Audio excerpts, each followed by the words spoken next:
Welcome back to BCN news. ఎన్నికల ముందు ఉపాధ్యాయుల హక్కుల కోసం పోరాడతామని మాయమాటలు చెప్పి వారి ఓట్లతో గద్దెనెక్కిన చంద్రబాబు, విద్యాశాఖ మంత్రి నారా లోకేష్ ఇప్పుడు వారి కష్టాలను గాలికొదిలేశారని వైసీపీ నాయకులు మండిపడ్డారు. ఇన్ సర్వీస్ టీచర్లను టెట్ పరీక్ష భారం నుండి బయటపడాయాలని కోరుతూ వైసీపీ ఎంపీలు మద్దిల గురుమూర్తి, గొల్లబాబురావు నేతృత్వంలో టీచర్ ఎమ్మెల్సీలు పర్వతరెడ్డి చంద్రశేఖర్ రెడ్డి, కల్పలతారెడ్డి, ఎంవి రామచంద్రారెడ్డి న్యూఢిల్లీలో కేంద్ర విద్యాశాఖ మంత్రి ప్రహ్లాద్ జోషిని కలిశారు. టెట్ పరీక్ష ఉత్తీర్ణత కావడం తప్పనిసరి చేస్తూ సుప్రీంకోర్టు ఇచ్చిన తీర్పును పునఃసమీక్షించాలని కేంద్ర మంత్రికి విజ్ఞప్తి చేశారు.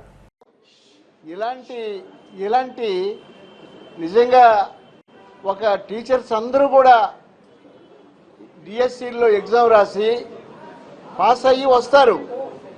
పాస్ అయ్యి వచ్చిన తర్వాత వాళ్ళకి మళ్ళీ రిటైర్ స్టేజ్లోనూ 50 ఏళ్ళు దాటిన తర్వాత వాళ్ళందరికీ కూడా మళ్ళీ టెస్ట్ అంటే ఇది ఖచ్చితంగా ఒక రకంగా చెప్పాలంటే ప్రాథమికమైనటువంటి హక్కుని భంగం కలిగించటమే.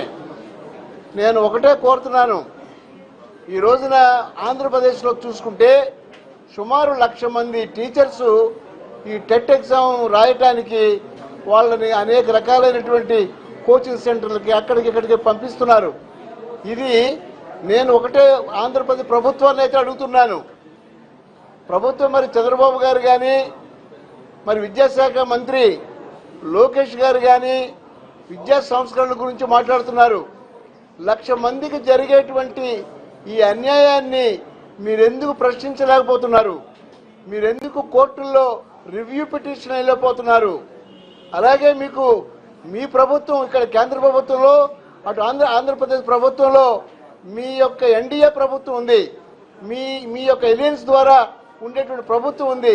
వారిని కన్విన్స్ చేసి కాన్స్టిట్యూషనల్గా మీరు పార్లమెంట్లో విద్యా హక్కు చట్టానికి సెక్షన్ 23ని సవరణ చేయడానికి కనీస ప్రయత్నం కూడా మీరు చేయటం లేదు. ఈ రోజున మీకు ప్రజల ఓట్లతో పాటు టీచర్స్ ఓట్లు మీరందరూ కూడా వేయించుకోలేదా? మీరందరూ కూడా ఆ రకంగా అధికారంలోకి రాలేదా? నేను ఒకటే అడుగుతున్నాను, ఈ రోజున మీరు లోకేష్ బాబు గారు, మీకే నేను సూట్ ప్రశ్న వేస్తున్నాను. ఎప్పటికైనా మీరు కేంద్ర ప్రభుత్వంతో మీరు సంప్రదింపులు జరిపి ఈ టెట్ ఎగ్జామినేషన్కి మినహాయింపు ఇవ్వాలని. ఆంధ్ర రాష్ట్రంలో ఉన్నటువంటి టీచర్లు పడుతున్నటువంటి ఇబ్బందులు, దీన్ని చూసినటువంటి టీచర్ సంఘానికి సంబంధించినటువంటి ప్రతినిధులు మరియు వైఎస్ఆర్ కాంగ్రెస్ పార్టీకి సంబంధించినటువంటి టీచర్ ఎమ్మెల్సీలు గౌరవ వైఎస్ జగన్మోహన్ రెడ్డి గారిని కలిసి ఉన్న అన్ని పరిస్థితుల్ని వివరించిన ధర్మల గౌరవ వైఎస్ఆర్ కాంగ్రెస్ పార్టీ అధ్యక్షులు వైఎస్ జగన్మోహన్ రెడ్డి గారి యొక్క ఆదేశాల మేరకు రాష్ట్రంలో ఉన్నటువంటి పరిస్థితుల్ని ఢిల్లీలో ఉన్నటువంటి కేంద్ర మంత్రులకు వివరించడం కోసం ఇక్కడికి విచ్చేయడం జరిగింది. ఈరోజు నిన్న ఒక దఫ మరియు ఈరోజు ఒక దఫ కేంద్ర మంత్రులతో కలవడం జరిగింది, కలిసి డిస్కస్ చేయడం జరిగింది. సో వాళ్ళు కేంద్ర మంత్రులు పరిశీలిస్తామని చెప్పడం జరిగింది. కానీ అలయన్స్లో ఉన్నటువంటి పార్టీ తెలుగుదేశం పార్టీ టీచర్లు పడుతున్నటువంటి బాధలను చూస్తూ కూడా నిమ్మకి నీరెత్తినట్టు ఉండడం ఇది అత్యంత దారుణం. మా మద్దతుతోనే ఈరోజు కేంద్రంలో ప్రభుత్వం నడుస్తుంది అని చెప్పుకునే తెలుగుదేశం పార్టీ, దానికి సంబంధించినటువంటి ముఖ్య నాయకులు, ముఖ్యమంత్రి వర్యులు మాటికి ప్రతి నెల వస్తున్నారు. అలాగే విద్యాశాఖ మంత్రి వర్యులు ప్రతి నెల వస్తూనే ఉన్నారు. మరి ఎందుకు కేంద్ర ప్రభుత్వం మీద మీరు ఒత్తిడి తేవట్లేదు? టీచర్లు పడుతున్నటువంటి ఇబ్బందులు చూసి కూడా మీరు ఎందుకు కేంద్ర ప్రభుత్వం మీద ఒత్తిడి తేవట్లేదు? స్వాతంత్ర దినోత్సవ వేడుకలను పురస్కరించుకుని స్వాతంత్ర సమరయోధులు, అమరవీరుల త్యాగాలు స్మరించుకుంటూ 18 ఆంధ్ర బెటాలియన్ ఎన్సీసీ ఆధ్వర్యంలో కాకినాడలో భానుగుడి సెంటర్ నుండి బోట్ క్లబ్ వరకు ఫ్లాగ్ ర్యాలీని ఘనంగా నిర్వహించారు. ఈ కార్యక్రమానికి 18 Andhra battalion NCC commanding officer colonel Ajay Menezes, administrative officer major Mohammad Asif నాయకత్వం వహించారు. ఈ ర్యాలీలో బెటాలియన్ శాశ్వత సిబ్బందితో పాటు ఆర్మీ, నేవల్, ఎయిర్ వింగ్లకు చెందిన సుమారు 250 మంది ఎన్సీసీ క్యాడెట్స్ పాల్గొని చేతుల్లో మువ్వనెల జాతీయ జెండాలను పట్టుకుని దేశభక్తి నినాదాలతో హోరెత్తించారు. ఈ సందర్భంగా క్యాడెట్స్ను ఉద్దేశించి కల్నల్ అజయ్ మేజర్స్ మాట్లాడుతూ ఈ ఫ్లాగ్ ర్యాలీ కాకినాడ పరిసర ప్రాంతాల్లో దేశభక్తి, జాతీయ సమైక్యత స్ఫూర్తిని రగిలిస్తూ 80వ స్వాతంత్ర దినోత్సవ వేడుకలకు ఘనమైన నాంది పలికిందన్నారు.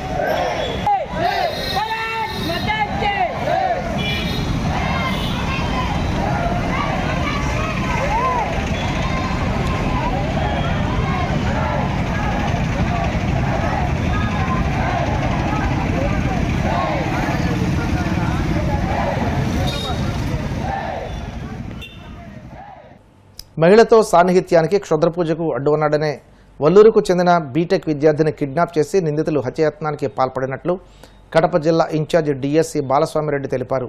తిరుపతి జిల్లా చంద్రగిరి మండలం మలవారానికి చెందిన కాణిపాకం విజయకుమార్, చిత్తూరుపట్నం దుర్గానగర్కు చెందిన కర్ణం బాల హేమనాథ్, కర్ణం బాలసుబ్రహ్మణ్యం, కడపకు చెందిన వెంకటేష్ యాదవ్లు క్షుద్ర పూజలు చేస్తుంటారు. కడపలో గుప్త నిధుల కోసం పూజలు చేయాలని విజయకుమార్, బాల హేమనాథ్, బాలసుబ్రహ్మణ్యం నిర్ణయించుకున్నారు. అనంతరం అనంతపురం జిల్లా షెట్టూరుకు చెందిన ఓ బాలికను ఆమె తండ్రికి డబ్బు ఆశ చూపి ఈ నెల 9న కడప తీసుకొచ్చారు. ఈ క్రమంలో వెంకటేష్ యాదవ్ అందుబాటులో లేకపోవడంతో గతంలో సాన్నిహిత్యంగా ఉండే వల్లూరు చెందిన ఓ మహిళ ఇంటికి వెళ్లారు. ఆమెకు ఎలాంటి వివరాలు చెప్పకుండా ఆ బాలికను ఇంటిలోనే ఉంచారు. ఇదిలా ఉండగా సదరు మహిళ భర్త చాలా కాలం కిందటే మరణించారు. కుమారుడు, కుమార్తె మాత్రమే ఉన్నారు. కుమారుడు బీటెక్ చదువుతున్నాడు. ఇంటికి వచ్చిన వారి గురించి తల్లితో ఆరా తీశాడు. ఇది గమనించిన విజయ్ కుమార్ అతన్ని అడ్డు తొలగిస్తే తల్లితో సాన్నిహిత్యంతో పాటు క్షుద్రపూజ సాఫీగా జరుగుతుందని భావించాడు. మిగిలిన వారితో కలిసి ఈ నెల 10న విద్యార్థిని బలవంతంగా కారులు ఎక్కించుకుని మార్గ మధ్యలో హత్యాయత్నానికి పాల్పడ్డాడు. ఈ క్రమంలో ఆ విద్యార్థి తప్పించుకుని పోలీసులను ఆశ్రయించాడు. ఈ మేరకు కిడ్నాప్, హత్యాయత్నం కేసు నమోదు చేసి పోలీసులు నిందితుల కోసం గాలింపు చేపట్టారు. నిందితులను వల్లూరు మండలం గణేష్పురం వద్ద అరెస్ట్ చేసి వారి నుండి కారు, కత్తిని స్వాధీనం చేసుకున్నట్లు డీఎస్పీ తెలిపారు. 10వ తారీఖు 8వ నెల 2026 సంవత్సరం రాత్రి 7 గంటలప్పుడు వల్లూరులో ఒక కిడ్నాప్ ఇన్సిడెంట్ జరిగింది. ఆ కిడ్నాప్ ఇన్సిడెంట్లో ఇమ్మీడియట్గా మా పోలీసులు స్పందించి ఆ కిడ్నాప్ అయిన అతన్ని కిడ్నాపర్ల చెర నుంచి విడిపించినాం. ఆ అబ్బాయి వయసు వచ్చేసి 17 ఇయర్స్ ఉంటాయి. అతని పేరు సాయి ప్రణవ్. వాళ్ళ మదర్ పేరు వచ్చేసి భాగ్యలక్ష్మి. ఈమె భర్త చనిపోయి ఉంటాడు. ఈ కిడ్నాప్కు కారకులు వచ్చేసి 3 వ్యక్తులు. వాళ్ళు అందరిది వచ్చేసి చిత్తూరు జిల్లా.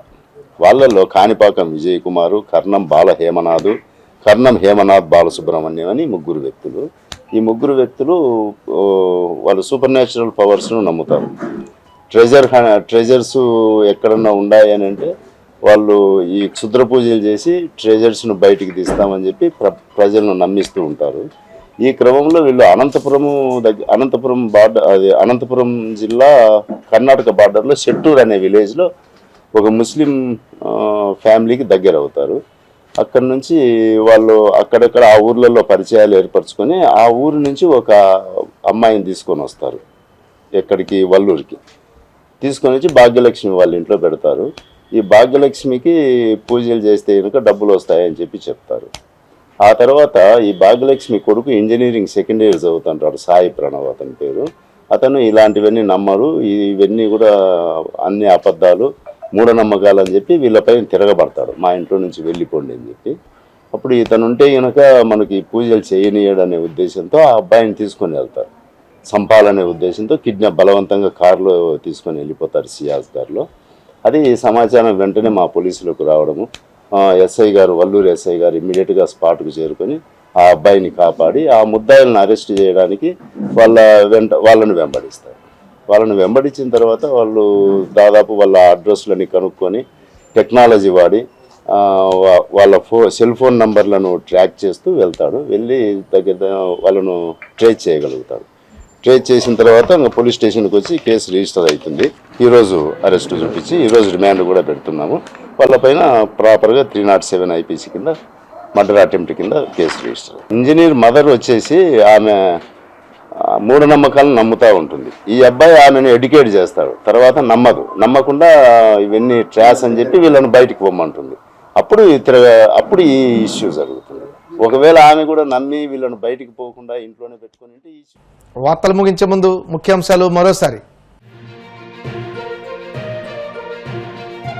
మార్కాపురం కలెక్టరేట్లో వెలుగొండ పురోగతి R&R అంశాలపై అధికారులతో మంత్రులు నిర్మల ఆనంద్ సమీక్ష.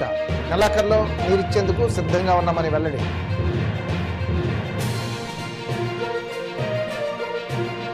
భీమవరం నియోజకవర్గ టీడీపీ కార్యాలయంలో ప్రజా దర్బార్ కార్యక్రమం. ప్రజల నుండి అర్జీలు స్వీకరించిన నియోజకవర్గ ఇన్ఛార్జ్ మాజీ ఎంపీ తోట సీతారామలక్ష్మి.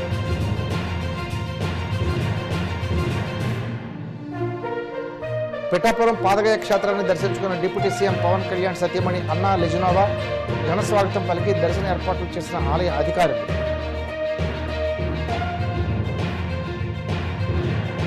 ఉపాధ్యాయుల ఓట్లతో గద్దెనెక్కిన చంద్రబాబు లోకేష్ ఇప్పుడు వారి కష్టాలను గాలి వదిలేశారు. తీవ్ర స్థాయిలో ధ్వజమెత్తిన వైసీపీ నాయకులు. ఈ వార్తలు ఇంతటితో సమాప్తం. మరిన్ని వార్తల కోసం BCN digital YouTube channel, Facebook page follow అవ్వండి. అప్డేట్ వార్తల కోసం ప్లీజ్ సబ్స్క్రైబ్.